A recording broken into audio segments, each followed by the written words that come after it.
Hola a todos, mi nombre es Antonio Javier Zubita Díaz, soy profesor en la Universidad de Málaga, logopeda y doctorando en psicología, y en la presente comunicación os voy a hablar sobre la evaluación en el trastorno de espectro autista con necesidades complejas de comunicación,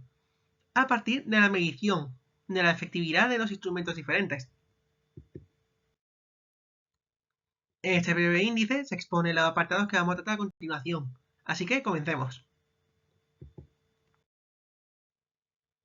El trastorno de espectro autista, de ahora en adelante TEA en sus siglas, es una condición neurológica del desarrollo, caracterizada principalmente por la aparición de posibles déficits en las interacciones sociales, las necesidades complejas de comunicación y del lenguaje, los comportamientos repetitivos y la restricción de intereses, entre otras características. La quinta edición del Diagnostic and Statistical Manual of Mental Disorder, o DSM-5 según sus siglas,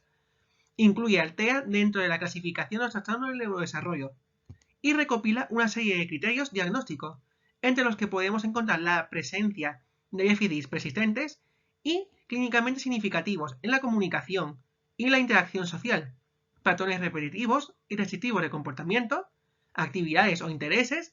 síntomas que no son producto de otras patologías asociadas y que se presentan en las primeras etapas del desarrollo, es decir, a partir de los primeros años de edad, sobre todo. La intervención será fundamental para desarrollar habilidades afectadas y potenciar aquellas que posea, pero la base de todo ello será siempre una buena evaluación, la cual puede llegar a ser un proceso bastante complejo en estos casos concretos. Uno de los retos fundamentales de la evaluación del TEA es la variabilidad clínica, es decir, la heterogeneidad del trastorno. Eso quiere decir que cada persona con TEA presenta un perfil único de fortalezas y debilidades, lo que va a dificultar la selección de herramientas de evaluación estandarizadas que se apliquen de manera universal y que a su vez sean capaces de medir sus características desde un enfoque más individualizado y que tengan en cuenta el nivel de funcionamiento, la edad, el lenguaje, las habilidades cognitivas del paciente, entre otros aspectos. La comunicación suele ser un área central en la evaluación del TEA, ya que muchas de estas personas presentan dificultades en la comunicación verbal y no verbal. Para entender esta situación mejor, nosotros tenemos en cuenta la clasificación del DSM-5, la cual incluye un modelo de clasificación a partir de 3 niveles de gravedad. Grado 3 necesita ayuda, muy notable. Grado 2 necesita ayuda, notable. Y grado 1 necesita ayuda. Las necesidades complejas de comunicación se manifiestan sobre todo en el TEA de grado 3 y grado 2, donde puede haber un empleo mínimo en el lenguaje oral y un repertorio verbal limitado, que se extenderán sobre todo a lo largo de la fase del desarrollo y con temas de interés. En estos casos, la evaluación se centra sobre todo en identificar el nivel de comunicación, las habilidades pragmáticas de la persona y la comprensión del lenguaje, entre otros aspectos, como el nivel de comportamiento y el nivel social. De manera general, la evaluación debe considerar cómo estas características afectan a la vida cotidiana de la persona, y esto no siempre se cumple dependiendo del instrumento utilizado. Por lo tanto, el objetivo que nos planteamos en este trabajo ha sido medir la efectividad de dos instrumentos de evaluación: el protocolo PCL-DIS-NCC y la escala Vineland-3, en personas con TEA con necesidades complejas de comunicación, es decir, grado 3 o grado 2, a partir de un mismo procedimiento que explicaremos a continuación.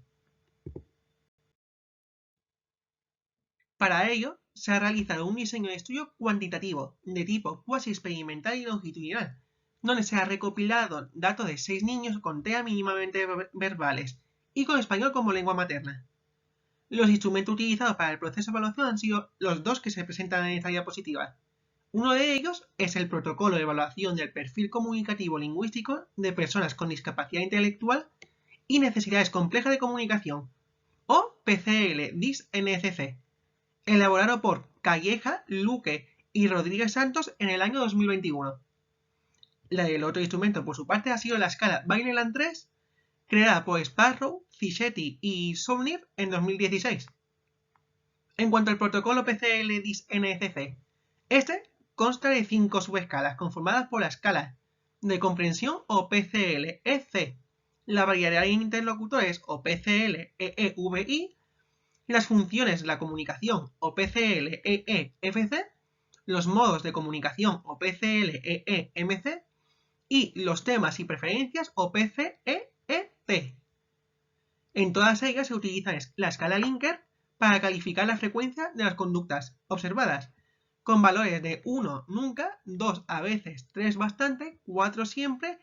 y NA en caso de no aplicable o no observado. Al sumar las puntuaciones se crea un perfil gráfico para cada nivel evaluado, lo que resulta muy útil para ver la evolución, por ejemplo, en diferentes momentos de evaluación. La escala Vineland-3, en su versión adaptada para habla inglesa y española,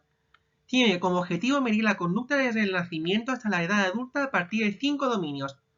la comunicación, las habilidades de la vida diaria, la socialización, las habilidades motoras y los comportamientos disruptivos. Para este estudio, se llevó a cabo una evaluación del componente receptivo del lenguaje en dos momentos diferentes, usando instrumentos diferentes, pero con mediciones en común. Esto quiere decir que con el protocolo PCL-DIS-NCC se usó la subescala de comprensión o PCL-EC, y con el Vineland-3 se utilizó la media de las puntuaciones brutas del subdominio receptivo de la comunicación. Entre ambos momentos de evaluación se llevó a cabo un procedimiento de estimulación asistida del lenguaje con recursos de comunicación aumentativa y alternativa como método principal de intervención común para todos los participantes. El análisis estadístico confirma que ambos instrumentos de evaluación son eficaces para medir el nivel de vocabulario receptivo en personas con TEA. Sin embargo, se observan algunas diferencias, tal y como están presentadas en la diapositiva. En el momento 1 de evaluación, por ejemplo, con ambos instrumentos se obtiene una puntuación que actúa como línea base, muy similar. Podemos verlo ahí en lo que sería el cuadrado de color amarillo. Pero la diferencia es mayor en el momento 2, tras la intervención desde el punto de vista de la escala Vineland-3, donde la diferencia es mayor con una puntuación de 20,5 puntos. Continuando con este criterio, la diferencia es estadísticamente significativa en la escala Vineland-3, lo que refuerza aún más esta diferencia pese a que en ambos casos se observa una tendencia de mejora entre los participantes. Los objetivos principales de la evaluación en TEA es proporcionar una comprensión completa del perfil de la persona, identificar las áreas con alteración y sus fortalezas, y ser la base para la planificación de intervenciones personalizadas, según cada caso en concreto, esto es, por la heterogeneidad que previamente mencioné. La evaluación, como ya hemos visto reflejado, también permite el seguimiento del progreso a lo largo del tiempo, lo que facilitará aún más la adaptación de la intervención a medida que las diferentes áreas se vayan desarrollando, ya sea de manera favorable o incluso de manera negativa. A la hora de evaluar, pueden aparecer retos provocados por la falta de instrumentos que cumplan con los criterios que se proponen o por el desconocimiento de su uso. Con este estudio se presentan dos pruebas que simplifican en parte la evaluación en TEA, pudiendo beneficiar a profesionales de la logopedia, la educación y la salud, al abordar desafíos comunes en este proceso. Hemos visto que hay diferencias entre las puntuaciones obtenidas con ambos instrumentos. Esto puede deberse a diferentes factores como la heterogeneidad de los participantes, el criterio y los baremos que tiene cada prueba para el análisis del usuario o por la manera en la que se formularon las preguntas con las que están formadas, enfocándose las dos en aspectos diferentes de la vida diaria, a pesar de estar centrados en un mismo tema, en una misma área, en una misma habilidad, que en este caso ha sido el nivel del lenguaje receptivo. Este es un factor importante para tener en cuenta y que refleja la realidad a la que se enfrentan diferentes profesionales en este proceso complejo y altamente individualizado. Sin embargo, con el uso de estos dos instrumentos ha sido posible destacar los aspectos más afectados del nivel receptivo de cada usuario, lo que mejorará el planteamiento de la intervención y el impacto que tenga esta entre los participantes.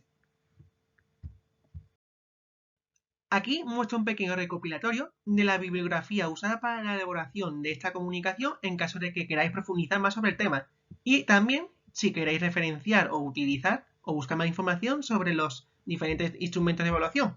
el Vineland-3 y el PCL-DIS-NCC. Y con esto concluye esta presentación. Muchas gracias por vuestra atención y muchas gracias también al 7º Congreso Internacional CIS,